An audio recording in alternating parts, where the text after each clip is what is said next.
In the meantime, Florida Republican Congressman Matt Gaetz says time's a wasting to do something about this right now. He's connected a lot of dots. They don't look favorable to him.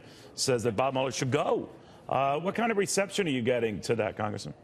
Well, Neil, I was at one point a lone voice in the wilderness calling for Bob Mueller to be fired based on the bias and conflicts of interest that were evident to me several months ago. And now there is a chorus of Republicans that seems to continue to see more and more evidence of this bias. And it's really important to note that we're not just seeing someone express an opinion about President Trump or about Secretary Clinton. These are actual plans that are being made via text messages and meetings with people at the FBI to undermine the sitting president of the United States both before and after he was elected. So we need an FBI that is independent, that the people can trust, and we do not have a process now that is going to yield a result that instills any confidence in the American people, because Bob Mueller has recruited a team of people who are the governing board of the Never Trump movement, and I think we deserve better. So you don't accept at face value when he got rid of the one guy, that was enough?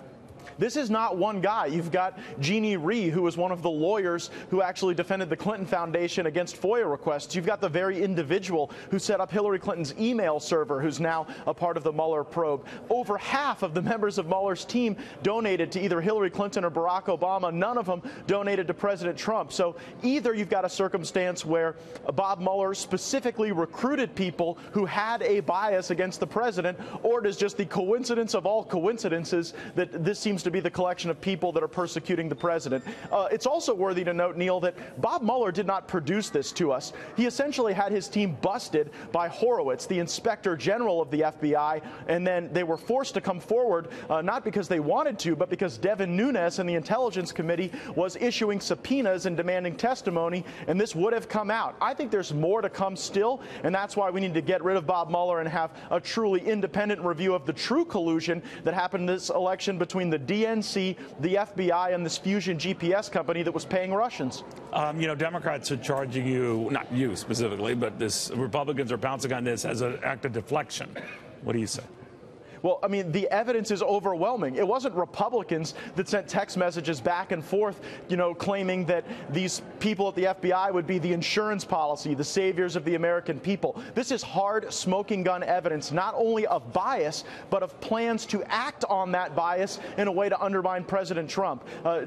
Democrats used to cry and squall about Russia every week in the Congress. It seems these days they're the ones trying to deflect because they don't want to talk about this anymore, based on the DNC and the FBI's work with the Fusion GPS company that produced this salacious and unverified dossier. Are you worried about the sort of scheme of unintended consequences? Let's say you succeed in getting Mueller out of there. It's not as if investigations in either direction are going to go away. I assume there would be another prosecutor, maybe starting from scratch, maybe picking up Mueller's work, and this goes on and on and on.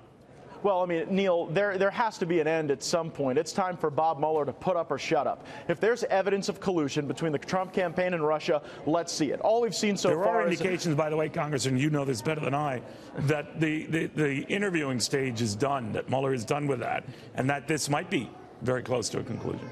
Well, and if there is a conclusion, let's see it. But we're a year into the Donald Trump presidency almost, and we've had this cloud over the administration that distracts us from working on issues that could improve quality of life for the American people. So if there's evidence, let's see it. Right now, the strongest evidence seems to indicate that you had the DNC paying for this false information, and that you had the FBI then dressing that information up and then using it as a basis for a FISA warrant to spy on the American people. That's where we really need answers, and it's also where we need structural reform at the FBI for more transparency, more oversight, and so that this never happens again.